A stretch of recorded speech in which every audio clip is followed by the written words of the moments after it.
नमस्कार दोस्तों, स्वागत है आपका आपके अपने exam Guru tips and tricks में। दोस्तों, रेलवे ग्रुप डी एनटीपीसी परीक्षा, आज हम बायोलॉजी में रुक्मणी पब्लिकेशन का प्रैक्टिस सेट हम कर रहे थे इस बुक से, और आज ये लास्ट वीडियो आपका इसका है। और इसके बाद हम फिजिक्स पे फोकस करेंगे, फिजिक्स आपका कंप्लीट करने की पूरी कोशिश करेंगे। और 20 वीडियो में मैंने बोला था, अभी तो 19 ये टॉपिक पूरा खत्म हो गया। एक टॉपिक बचा था, छोटा सा था, उसको वो इंपॉर्टेंट नहीं था उसना, इसलिए मैंने छोड़ दिया। ठीक है, तो 19वां वीडियो है और पूरा प्लेलिस्ट मैंने अवेलेबल करा दिया। जो आप पहली बार इस वीडियो को देख रहे हो तो पूरा प्लेलिस्ट देख लो, बहुत फायदा आपको होगा। और एक और बात, अब यहाँ पे रात में भी क्लासेस चलेंगी, लाइव टेस्ट आपका होगा, जीके का, साइंस का, सब कुछ होगा। ठीक है, तो वो रात में होता है, लाइव रात में आ जाया कीजिए। उसके लिए आप एक काम कर लीजिए, उससे अच्छा है टेलीग्राम ग्रुप है हमारा, उसको ज्वाइन कर लीजिए, लिंक आपको डिस्क्रिप्शन में मिल जाएगा। उसी में लिंक सेंड किया जाता है जब भी लाइव आना होता है, आपको लाइव टेस्ट देना होता है। तो चलिए सेशन को शुरू करते हैं, लेकिन उससे पहले चाहेंगे, अगर जो आप रेलवे एग्जाम्स के देने हैं आपको एनटीपीसी के लिए, और आप अपनी तैयारी को बूस्टअप करना चाहते हैं, तो हमारा रेलवे का स्पेशल मैथ का, गणित का गेस्ट पेपर ले सकते हो, लिंक आपको डिस्क्रिप्शन में मिल जाएगा। टोटल 500 क्वेश्चन आपको इस गेस्ट पेपर में देखने को मिलेंगे। और यहाँ पे जैसा कि मैंने मिला, 70% प्रश्नों की गारंटी आपको यहाँ पे रहने वाली है। नंबर्स चेंज हो सकते हैं, लेकिन प्रश्न इसी पीडीएफ से आने वाले हैं। तो लिंक आपको डिस्क्रिप्शन में मिल जाएगा। आराम से आप 10 दिन से अंदर इसको पूरा प्रैक्टिस कर सकते हैं, पूरा रिविजन कर सकते हैं। ये तो हो गया मैथमेटिक्स की बात। स्टैटिक जीके भी बहुत इंपॉर्टेंट आपके एनटीपीसी एग्जाम के लिए, उसका भी कंप्लीट पीडीएफ ले सकते हैं। बात करें करंट अफेयर्स का, करंट अफेयर एक्स्ट्रा बाहर से कहीं पढ़ने की जरूरत नहीं पड़ेगी, किसी किताब कोई बुक की जरूरत नहीं पड़ेगी। जो आप इस पीडीएफ से पढ़ाई करते हैं, तो current affair, static GK, science और मैथ, सारा पीडीएफ जो है लिंक आपको डिस्क्रिप्शन में मिल जाएगा। रिवीजन के लिए बेहतरीन नोट्स है, जाइए डिस्क्रिप्शन में लिंक मिलेगा, वहां से आप बाई कीजिए और पढ़ाई करना शुरू कर दीजिए। चलिए इस सेशन को शुरू करते हैं। पहला प्रश्न आपके सामने स्क्रीन पर है, रजत मछली होती है। तो यहाँ पे ध्यान रखिएगा, रजत मछली जिसको हम बोलते हैं सिल्वर फिश, क्या बोलते हैं? सिल्वर फिश बोलते हैं। तो एक प्रकार की कीट होती है जिसे इंसेक्ट बोलते हैं। तो रजत मछली की बात करें, एक प्रकार की क्या होती है? कीट होती है। ठीक, क्या होती है? कीट, यानी कि ऑप्शन नंबर डी इसका राइट आंसर हो जाएगा। नेक्स्ट क्वेश्चन की बात करें, हाल ही में लुप्त पक्षी है, हाल ही में किस पक्षी को लुप्त प्राय कैटेगरी में डाल दिया गया? तो ध्यान रखिएगा, डोडो। क्या था? डोडो पक्षी लुप्त प्राय कैटेगरी में डाल दिया गया। ऑप्शन नंबर 20 का राइट आंसर हो जाएगा। डोडो पक्षी की बात करें, ये मॉरिशस में पाया जाता था। नेक्स्ट बात करें क्वेश्चन नंबर 3, न उड़ने वाला पक्षी है। तो मोर भी उड़ता है, बत्तख भी थोड़ा बहुत उड़ ही लेता है, हंस भी उड़ लेता है। तो ईमू, ध्यान रखिएगा, जो ईमू होता है वो न उड़ने वाला पक्षी है, ईमू। और ईमू को ध्यान रखिएगा, सेकंड लार्जेस्ट बर्ड भी होता है, सेकंड लार्जेस्ट आपका बर्ड भी है क्या? ईमू। ठीक, आगे चले क्वेश्चन नंबर 4 की बात करें, कीटों का मुख्य लक्षण क्या होता है? तो कीटों के मुख्य लक्षण की बात करें, कीटों में 3 जोड़ी, 3 पेयर ऑफ लेग्स होते हैं। तो ये कीटों का मुख्य लक्षण होता है। ऑप्शन के हिसाब से देखें, 3 जोड़ी टांगे कीटों का मुख्य लक्षण होता है। नेक्स्ट बात करें, द्विनाम पद्धति का जनक, बहुत इंपॉर्टेंट क्वेश्चन है। द्विनाम पद्धति या बाइनोमियल जो नॉमेनक्लेचर था, उसके जनक किसे माने जाते हैं? तो यहाँ पे द्विनाम पद्धति के जनक माने जाते हैं आपके कैरोलस लिनियस। कौन? कैरोलस लिनियस, यानी कि ऑप्शन नंबर सी यहाँ पे आंसर हो जाएगा। इन्होंने एक पुस्तक लिखी थी, ये भी इंपॉर्टेंट है, सिस्टमा नेचर। सिस्टमा नेचर ये किसकी पुस्तक थी? कैरोलस लिनियस की। आगे चले क्वेश्चन नंबर 6 है, स्तनधारियों का सबसे महत्वपूर्ण लक्षण क्या होता है? तो स्तनधारी की बात करें, सबसे महत्वपूर्ण लक्षण होता है उसमें 4 चैम्बर्स हार्ट पाए जाते हैं। क्या? 4 चैम्बर्स हार्ट पाए जाते हैं, यानी कि 4 कोष्ठी हृदय। ऑप्शन नंबर बी इसका राइट आंसर हो जाएगा। स्तनधारियों का जो मुख्य लक्षण होता है उसमें 4 कोष्ठी हृदय होता है। क्वेश्चन नंबर 7 की बात करें, व्हेल एक स्तनधारी है क्योंकि, व्हेल स्तनधारी है क्यों? अभी हमने देखा स्तनधारियों का मुख्य लक्षण होता है 4 कोष्ठी हृदय, और व्हेल एक स्तनधारी है, तो इसमें क्या होगा? 4 कोष्ठी हृदय होगा, यानी कि ऑप्शन नंबर ए इसका राइट आंसर हो जाएगा। क्वेश्चन नंबर 8 की बात करें, उड़न छली। ठीक है, उड़न मछली है, छली नहीं है, उड़न मछली है। इनमें से कौन सा एक उड़न मछली है? तो ध्यान रखिएगा, एक्सोसिटस जो है एक प्रकार की उड़न मछली। ऑप्शन नंबर सी इसका राइट आंसर हो जाएगा, एक्सोसिटस। यहाँ पे समुद्री घोड़ा, ये आपका किस कैटेगरी के अंतर्गत आता है? ये भी ध्यान रखिए, ये मत्स्य कैटेगरी के अंतर्गत आता है, भले ही घोड़ा नाम है। ठीक, आगे बात करें क्वेश्चन नंबर 9, जीव विज्ञान का जनक किसे मानते हैं? तो ये सबको पता होगा, जीव विज्ञान का जनक अरिस्टोटस को मानते हैं, यानी कि अरिस्टो को मानते हैं। ऑप्शन नंबर ए इसका राइट आंसर हो जाएगा। ग्रेगर जे मेंडल की बात करें, तो ग्रेगर जे मेंडल को हम आनुवांशिकता का जनक मानते हैं। किसका? आनुवांशिकता का जनक। किसको? ग्रेगर जे मेंडल को। ठीक, आगे चले, सुकरात कौन थे? सुकरात को पता होगा, यूनान के महान दार्शनिक थे, यूनान के महान दार्शनिक थे? कौन? सुकरात। ठीक। क्वेश्चन नंबर 10 की बात करें, वर्गीकरण की आधार की इकाई है। वर्गीकरण की आधार इकाई क्या है? तो वर्गीकरण की जो आधार इकाई मानी जाती है स्पेसीज। क्या मानी जाती है? स्पेसीज, यानी कि ऑप्शन नंबर बी यहाँ पे राइट आंसर हो जाएगा। वर्गीकरण की आधारभूत इकाई स्पेसीज होती है। क्वेश्चन नंबर 11 की बात करें, हाइड्रा है। तो हाइड्रा की बात करें, एक प्रकार का मांसभक्षी जीव होता है। कैसा? मांसभक्षी जीव। मांसभक्षी जीव वे जीव जो मांस खाते हैं, मांसभक्षी जीव के अंतर्गत आते हैं। ठीक। तो हाइड्रा भी उनमें से एक है, एक प्रकार का मांसभक्षी जीव। नेक्स्ट क्वेश्चन की बात करें, कौन सा कीट नहीं है? इनमें से कौन सा कीट कैटेगरी के अंतर्गत नहीं आता? तो मक्खी आता है, मच्छर आता है, कॉकरोच भी आता है, बिच्छू जो है वो आर्थ्रोपोडा के अंतर्गत आता है। ये कीट कैटेगरी के अंतर्गत नहीं आता। ऑप्शन नंबर सी इसका राइट आंसर हो जाएगा। क्वेश्चन नंबर 13 की बात करें, घरेलू मक्खी के लार्वा को क्या कहते हैं? तो घरेलू मक्खी के लार्वा को मैगट बोलते हैं। क्या बोलते हैं? मैगट, यानी कि ऑप्शन नंबर सी इसका राइट आंसर हो जाएगा। क्वेश्चन नंबर 14 की बात करें, उद्योग जो मधुमक्खी से संबंधित है उसको क्या बोलते हैं? तो मधुमक्खी के संबंधित उद्योग को बोलते हैं एपीकल्चर। क्या बोलते हैं? एपीकल्चर यहाँ पे राइट आंसर हो जाएगा। सेरीकल्चर के अंतर्गत क्या आता है? तो रेशम कीट पालन का अध्ययन सेरीकल्चर के अंतर्गत आता है। हॉर्टिकल्चर के अंतर्गत क्या आता है? बागवानी, फल फूल सब्जी के संबंधित अध्ययन जो होता है वो हॉर्टिकल्चर के अंतर्गत आता है। पीसी कल्चर की बात करें, मत्स्य पालन का अध्ययन पीसी कल्चर के अंतर्गत आता है। आगे बढ़े, क्वेश्चन नंबर 15 की बात करें, निम्नलिखित में से कौन सा सिल्क वर्ग से संबंधित है? कौन सा सिल्क वर्ग से संबंधित है? तो इसमें आंसर हो जाएगा सेरीकल्चर। सेरीकल्चर सिल्क वर्ग से संबंधित है। ठीक।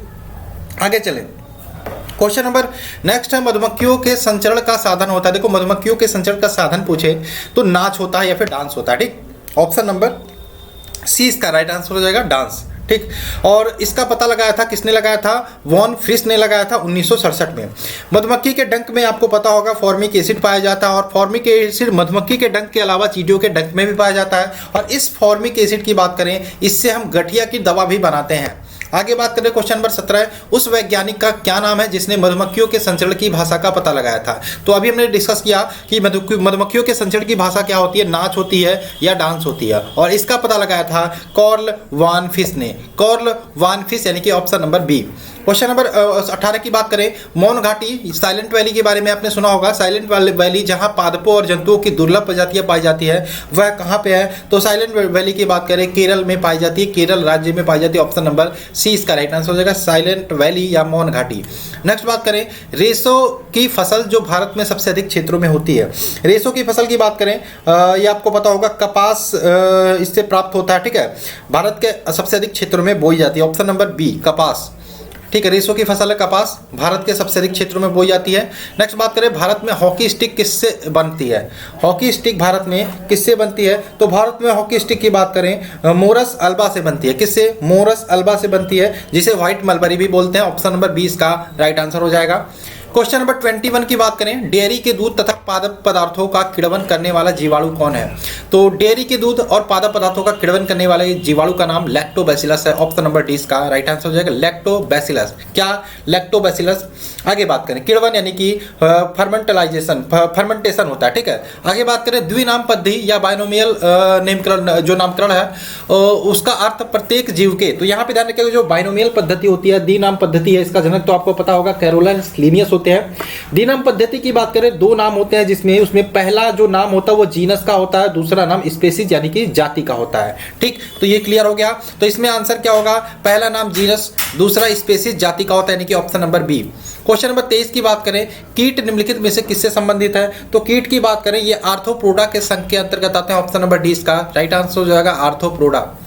क्वेश्चन नंबर 24 की बात करें, प्रायः किस जीव को किसान का अच्छा मित्र कहा जाता है? तो केचुआ, ध्यान रखिएगा, केचुआ को प्रायः किसान का अच्छा मित्र कहा जाता है। इसका आंसर ऑप्शन नंबर ए हो जाएगा, केचुआ। क्वेश्चन नंबर 25 की बात करें, चींटियों के कितने पैर होते हैं? तो चींटियां भी कीट के अंतर्गत आती है, तो इसमें 6 पैर होते हैं, यानी कि 3 जोड़ी जॉइंट लेग होते हैं। ऑप्शन नंबर इसका 6 होगा। ठीक है, 3 जोड़ी और 6। नेक्स्ट बात करें, ऑन्कोलॉजी में किसका अध्ययन किया जाता है? तो ऑन्कोलॉजी की बात करें, इसमें कैंसर का अध्ययन किया जाता है। किसका? कैंसर का। पक्षियों का अध्ययन ऑर्निथोलॉजी के अंतर्गत किया जाता है, ये भी आपको पता होगा। नेक्स्ट, रेशम किससे उत्पन्न किया जाता है? तो रेशम, ध्यान रखिएगा, जो कीट होती है उसके प्यूपा से रेशम का उत्पादन किया जाता है। तो कीड़ों के प्यूपा से रेशम का उत्पादन किया जाता है, यानी कि ऑप्शन नंबर 20 का राइट आंसर हो जाएगा। क्वेश्चन नंबर 28 की बात करें, निम्नलिखित में से कौन सा शीत रक्त जानवर है? शीत रक्त की बात करें तो स्तनधारी वर्ग और पक्षी वर्ग को अगर जो हम छोड़ दे, निकाल दे, तो सभी जानवर जो होते हैं वो कोल्ड ब्लडेड होते हैं। ठीक, तो इसमें जो उपयुक्त सभी है, स्तनधारी नहीं है, इनमें से कोई भी पक्षी नहीं है, तो ये किसके अंतर्गत आ जाएंगे? शीत रक्त जानवर के अंतर्गत आ जाएंगे। क्वेश्चन नंबर 29 की बात करें, रेशम का कीड़ा अपने जीवन चक्र में किस चरण में वाणिज्यिक तंतु पैदा करता है? जो प्यूपा होता है वो पैदा करता है। तो यहाँ पे क्या हो जाएगा? इसका आंसर क्या होगा? तो इसका आंसर होगा प्यूपा, ऑप्शन नंबर सी। ठीक, ऑप्शन नंबर सी। नेक्स्ट बात करें, निम्नलिखित में से कौन सा एक मानव निर्मित तंतु है? मानव निर्मित तंतु, तो ध्यान रखिएगा जो रेयान होता है ये एक प्रकार का मानव निर्मित तंतु है। ऑप्शन नंबर 20 का राइट आंसर होगा रेयान। क्वेश्चन नंबर 31 की बात करें, वर्मी कंपोस्ट खाद किस तरह की खाद होती है? तो वर्मी कंपोस्ट खाद की बात करें, एक प्रकार की जैविक खाद होती है जो केचुओं द्वारा उत्पादित होती है। ठीक है, इसीलिए केचुओं को देखिए यहाँ पे क्या बोला जाता है? किसानों का मित्र बोला जाता है। ठीक, कछुओं को किसानों का मित्र बोला जाता है। तो यहाँ पे केचुओं द्वारा उत्पादित जैविक खाद होती है। ऑप्शन नंबर सी इसका राइट आंसर हो जाएगा। उर्वरकों में यह तत्व अनुपस्थित होता है। उर्वरक की बात करें, इनमें से कौन सा तत्व अनुपस्थित होता है? तो उर्वरक में बात करें, आपको पता है NPK पाया ही जाता है, लेकिन यहाँ पे जो हाइड्रोजन होता है, ये हाइड्रोजन, क्लोरीन जो होता है वो अनुपस्थित होता है, यानी कि ऑप्शन नंबर सी। नेक्स्ट बात करें, क्वेश्चन नंबर 33 है, विश्व में सबसे बड़ा और सबसे लंबा स्तनधारी कौन सा है? तो सबसे बड़ा और सबसे लंबा स्तनधारी नीली व्हेल, ब्लू व्हेल, यानी कि ऑप्शन नंबर ए इसका राइट आंसर होगा। क्वेश्चन नंबर 34 की बात करें, ऑर्थोलॉजी में किसका अध्ययन किया जाता है? तो ऑर्थोलॉजी के अंतर्गत बात करें, ज्वाइंट का अध्ययन किया जाता है, जोड़ों का अध्ययन किया जाता है। ऑप्शन नंबर डी इसका राइट आंसर हो जाएगा। यहाँ पे दिया है ऑस्टियोलॉजी के अंतर्गत हड्डियों का अध्ययन किया जाता है। ऑस्टियोलॉजी के अंतर्गत हड्डियों का अध्ययन किया जाता है। ये भी तंत्र का अध्ययन किसके अंतर्गत किया जाता है? न्यूरोलॉजी के अंतर्गत। और मांसपेशियों के अध्ययन की बात करें तो ये माइलॉजी के अंतर्गत। ठीक है, ये इसके अंतर्गत माइलोलॉजी के अंतर्गत मांसपेशियों का अध्ययन किया जाता है। नेक्स्ट बात करें, जीवाश्म पाए जाते हैं। तो जीवाश्म कहाँ पाए जाते हैं? अवसादी चट्टानों में, अवसादी शैलों में जीवाश्म पाए जाते हैं। ऑप्शन नंबर डी इसका राइट आंसर हो जाएगा। ठीक है, आगे बात करें, क्वेश्चन नंबर 36 है, निम्नलिखित में से कौन एनेलिडा और मोलास्का के बीच की कड़ी है? एनेलिडा और मोलास्का के बीच की कड़ी मानी जाती है। तो नियोपाइलाना एनेलिडा और मोलास्का के बीच की कड़ी मानी जाती है, यानी कि ऑप्शन नंबर सी इसका राइट आंसर हो जाएगा, नियोपाइलाना। नेक्स्ट बात करें, क्वेश्चन नंबर 37 है, निम्नलिखित में से कौन सा प्राणी मूक है? मूक है मतलब बोल नहीं सकता, तो जिराफ, ध्यान रखिएगा, ऑप्शन नंबर 20 का राइट आंसर हो जाएगा। नेक्स्ट क्वेश्चन की बात करें, क्वेश्चन नंबर 38 है, निम्नलिखित में से कौन सा एक कीट नहीं है? कौन सा एक कीट नहीं है? तो मकड़ी, ध्यान रखिएगा, कीटों की श्रेणी में नहीं रखा जाता मकड़ी को, तो ऑप्शन नंबर डी यहाँ पे इसका राइट आंसर हो जाएगा। नेक्स्ट क्वेश्चन की बात करें, किसे टैक्सोनॉमी का जनक बोलते हैं? फादर ऑफ मॉडर्न टैक्सोनॉमी का जनक बोलते हैं कैलोनस लिनियस को, यानी कि ऑप्शन नंबर ए यहाँ पे इसका राइट आंसर हो जाएगा। नेक्स्ट क्वेश्चन की बात करें, जब हम केचुओं पर साधारण नमक छिड़क देते हैं तो वो मर जाता है, इसकी क्या वजह होती है? तो ध्यान रखिएगा, परासरणी प्रघात के कारण जब केचुओं पर साधारण नमक या NaCl छिड़क दिया जाता तो वो मर जाता, तो इसका आंसर क्या होगा? परासरणी प्रघात, यानी कि option number A. Next question की बात करें, केंद्रीय पशु चिकित्सा अनुसंधान संस्थान कहाँ स्थित है? तो केंद्रीय यूपी में स्थित है केंद्रीय पशु चिकित्सा संस्थान। यूपी में कहाँ पूछे तो बरेली के इज्जत नगर में, बरेली के इज्जत नगर में। ठीक, इज्जत नगर। नेक्स्ट बात करें, क्वेश्चन नंबर 42, निम्नलिखित में से अंडा देने वाला स्तनपायी कौन सा है? अंडा देने वाला स्तनपायी, तो ध्यान रखिएगा, जो चींटी होती है ये अंडा देने वाली स्तनपायी के अंतर्गत आता है कटीला चींटीखोर। ऑप्शन नंबर डी इसका राइट आंसर हो जाएगा। ठीक, नेक्स्ट बात करें, क्वेश्चन नंबर 43 है, विश्वव्यापी तापन का संभावित परिणाम क्या हो सकता है? देखो, विश्वव्यापी तापन यानी कि जो विश्वव्यापी जो टेम्परेचर बढ़ रहा है एटमॉस्फेयर का, ठीक है, उससे समुद्र के स्तर में वृद्धि भी हो सकती है, क्योंकि ग्लेशियर जब पिघलेगा तापमान की वृद्धि से तो समुद्र के स्तर में वृद्धि होगी, फसल के स्वरूप में परिवर्तन होगा, तट रेखा में भी परिवर्तन हो सकता है। तो यहाँ पे उपयुक्त सभी ऑप्शन नंबर डी इसका राइट आंसर हो जाएगा। क्वेश्चन नंबर 44 की बात करें, रेंगने और विसर्पण करने वाले कशेरुकी जंतुओं के प्रकार को क्या कहते हैं? रेंगने और विसर्पण करने वाले कशेरुकी जंतुओं को क्या बोलते हैं? तो इसे बोलते हैं रेप्टाइल के अंतर्गत इसको रखते हैं। ऑप्शन नंबर सी इसका राइट आंसर होगा, रेप्टाइल। ठीक, आगे चलें। क्वेश्चन नंबर 45 है, एक चींटी किसके अस्तित्व के कारण हर दिशा में वस्तुओं को देख सकती है? तो चींटी की जो आंखें होती हैं वो एक प्रकार की संयुक्त कंपाउंड आइज होती हैं, जिसके कारण यहाँ पे चींटी सभी दिशाओं में देख सकती है, यानी कि ऑप्शन नंबर डी यहाँ पे इसका राइट आंसर होगा। क्वेश्चन नंबर 46 की बात करें, काकरोच के लार्वा को क्या बोलते हैं? तो काकरोच के लार्वा को बोलते हैं निम्फ। क्या बोलते हैं? निम्फ, यानी कि option number B.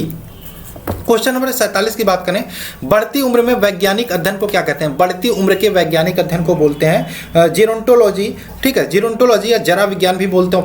Option number 20 का राइट आंसर हो जाएगा, जीरोंटोलॉजी या जरा विज्ञान। आगे चले, क्वेश्चन नंबर 48 है, डॉल्फिन है। तो डॉल्फिन की बात करें, एक प्रकार की मछली होती है, आपको बताया स्तनधारी वर्ग के अंतर्गत रखा जाता है, यानी कि ऑप्शन नंबर सी स्तनपायी होती है। और ठीक है, ध्यान रखिएगा। और डॉल्फिन की एक खूबी है, ये जो प्रदूषित पानी होती है यहाँ नहीं पाई जाती है। क्वेश्चन नंबर 49 की बात करें, निम्नलिखित में से कौन सा कीट नहीं है? तो कीट नहीं है, आपको ये बताना है। तो यहाँ पे जो मकड़ी है एक प्रकार की कीट नहीं है, ऑप्शन नंबर डी इसका राइट आंसर हो जाएगा, मकड़ी कीट नहीं है। नेक्स्ट क्वेश्चन नंबर 50 निम्नलिखित में से कौन मछली नहीं है? मछली नहीं है ये बताना, तो स्टार फिश, ध्यान रखिएगा स्टार फिश को मछली की श्रेणी में नहीं रखा जाता, तो स्टार फिश इसका राइट आंसर हो जाएगा। ठीक, आगे चलें, क्वेश्चन नंबर नेक्स्ट की बात करें 51, मानव किस प्रजाति से संबंधित है? मानव किस प्रजाति से संबंधित है? तो मानव होमो प्रजाति से संबंधित है, और मनुष्य का जो वैज्ञानिक नाम होता है होमो सैपियंस सैपियंस, ठीक है, होमो प्रजाति से संबंधित है।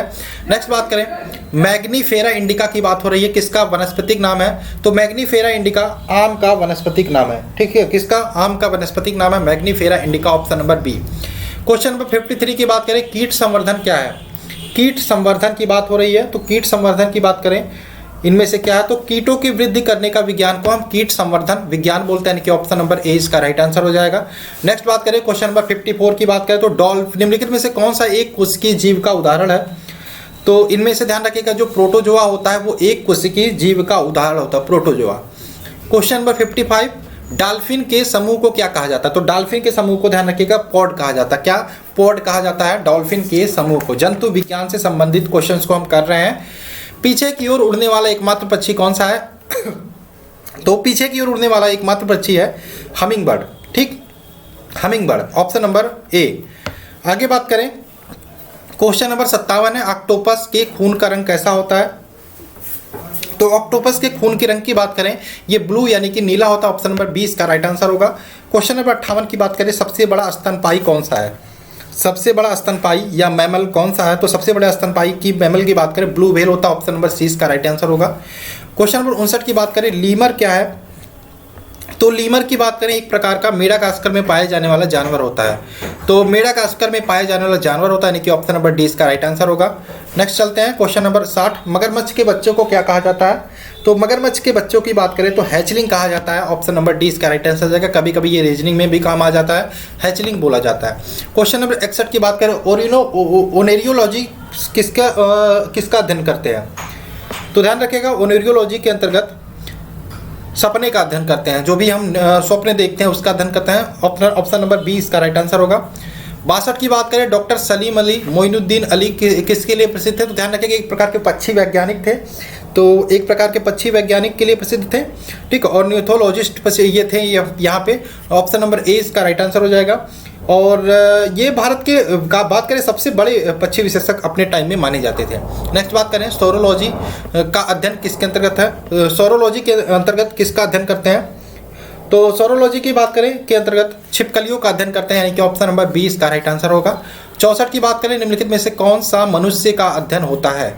मनुष्य का अध्ययन होता है, तो एंथ्रोपोलॉजी के अंतर्गत मनुष्यों का अध्ययन किया जाता है, यानी कि ऑप्शन नंबर सी इसका राइट आंसर होगा, एंथ्रोपोलॉजी। क्वेश्चन नंबर 65 है, किसने क्यूअर्स लाइक होम्योपैथी सिद्धांत, देखो सीधा सा क्वेश्चन है यहाँ पे, होम्योपैथी का जनक किसे बोलते? तो ध्यान रखिएगा, सैमुअल हनीमैन इनका पूरा नाम था, होम्योपैथी का जनक माना जाता है, ऑप्शन नंबर 20 का राइट आंसर हो जाएगा। क्वेश्चन नंबर 66 की बात करें, निम्नलिखित में से कौन सा जीव मोलास्क परिवार से संबंधित है? तो जो घोघा है, ऑप्शन के हिसाब से देखें तो ये मोलास्क परिवार से संबंधित है। तो इतने क्वेश्चन थे, 66 क्वेश्चन आज हमने डिस्कस किए जीव विज्ञान के जंतु वर्गीकरण के टॉपिक से। तो आशा है आपको सारे क्वेश्चन अच्छे लगे होंगे, सारे क्वेश्चन वैसे अच्छे भी थे। और आप ये जो बायोलॉजी का सेशन है ये कंप्लीट हुआ, अभी हम फिजिक्स भी शुरू करेंगे, 5 वीडियो हो चुका है। और चलिए इस वीडियो का एंड करते हैं, और आप लोग से आशा शेयर जरूर करोगे, नए हो तो चैनल को सब्सक्राइब करके जाना। चलिए मिलते हैं नेक्स्ट वीडियो में। जय हिंद दोस्तों, जय भारत।